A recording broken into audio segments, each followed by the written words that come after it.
A full quarter of the British population claim to believe in astrology.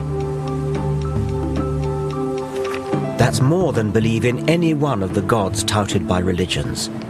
Day in, day out, astrological horoscopes get far more newspaper column inches than science. Amusingly, it falls foul of our modern taboo against lazy stereotyping. How would we react if a newspaper published a daily column that read something like this? Germans, it is in your nature to be hard-working and methodical, which should serve you well at work today. In your personal relationships, especially this evening, you will need to curb your natural tendency to obey orders. Chinese, inscrutability has many advantages, but it may be your undoing today. British, your stiff upper lip may serve you well in business dealings, but try to relax and let yourself go in your social life. And so on through 12 national stereotypes. Of course, the astrology columns are not as offensive as that, but we should ask ourselves exactly where the difference lies. Both are guilty of facile discrimination, dividing humanity up into exclusive groups based on no evidence. So now I want to find out how those who trade in such irrational nonsense can possibly justify what they do. This is a map of the cosmos with London in the very centre.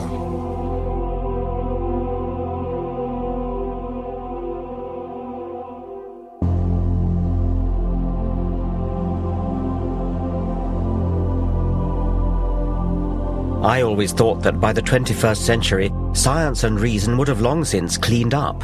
And yet every day of the week, we're encouraged to retreat into the fog of the superstitious past. Astrology is a primitive belief system made into elaborate pseudoscience. It arrogantly makes humans the focal point of the universe. The movement of planets is supposed to signify petty developments in our career or love life. It was developed in the 2nd century AD by the philosopher Claudius Ptolemy and has not moved on since, despite the discovery of new planets and despite a shift in the Earth's rotational axis that has thrown Ptolemy's zodiac out by 23 degrees. You could ask a question. You could say, who has stolen my money? It never made sense when it was first invented, and it makes even less sense now. Reel it off as though you mean they get it right. Do you think there's an actual physical influence of the planets that somehow beams down and influences us, people? I think it's very hard to see that. I think if you try to understand astrology as a causal agent, right, I think that's hard to imagine how that would happen.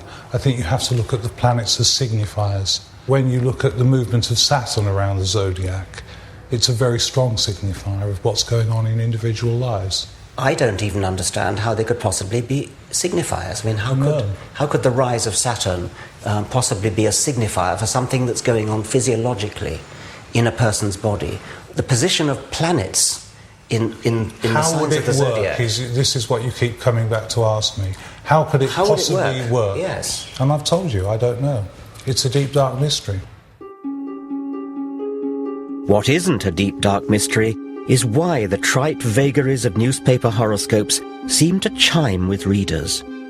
Psychologists have identified what's known as the Barnum effect, whereby people tend to believe statements are accurate for them personally, when in fact they're general enough to apply to anyone. We could devise a little experiment where we take your forecasts and then give some of them straight, give some of them randomized, sometimes give Virgo, the Pisces forecast, etc., and then ask people how accurate they were. Yes, that would be a perverse thing to do, wouldn't it? It would be, yes, but I mean, wouldn't that be a good test? A test of what? Well, how accurate you are. I think that your intention there is mischief, and I think what you'd then get back was mischief. Okay, well, my intention would not be mischief. My intention would be experimental test. Okay. Scientific test. Well, but even if it was mischief, how could that possibly influence it? I think it does influence it. I think whenever you do things with astrology, intentions are strong. I'd have thought you'd be eager. I mean, I'd have thought you'd really... See, the fact that you're not makes me think you don't really, in your heart of hearts, believe it. I don't think you really are prepared to put your reputation on the line. I just don't believe in the experiment, Richard. It's that simple. Well, you're in a kind of no-lose situation then, aren't you? I hope so. Yeah. Regardless of Neil Spencer's concerns, I wanted to conduct a simple trial. We selected 20 people at random. We asked them to read that week's horoscope for Capricorn, but as a test, we said it applied to their own star sign. Not only do you have clever Mercury and ambitious Mars focusing on success, but now the Sun is at the same pivotal midhaven angle of your solar chart. I have no idea what that means. Put simply, this means that this is your moment to go that extra mile to become the person you dream of becoming. Remember, however, that there will be others who want what you have and will stop at nothing to get it. Astrologers say this should fit just Capricorn and not the rest. But what actually happened? Yeah, maybe. To be honest, I felt there's some Mercury energy this week because there's a lot of arguments around and a lot of bad vibes. Yeah, that kind of makes sense. What a load of old junk. It could apply to me as much as to the next person. Yeah, well, in a way, yeah. I am. I'm going on a flamenco course in Spain. That isn't necessarily pertaining to me this week. It's pertaining to me generally. Para rubbish. The same number of people agreed that the horoscope was accurate for them as disagreed, and similar results are found with proper large-scale experiments.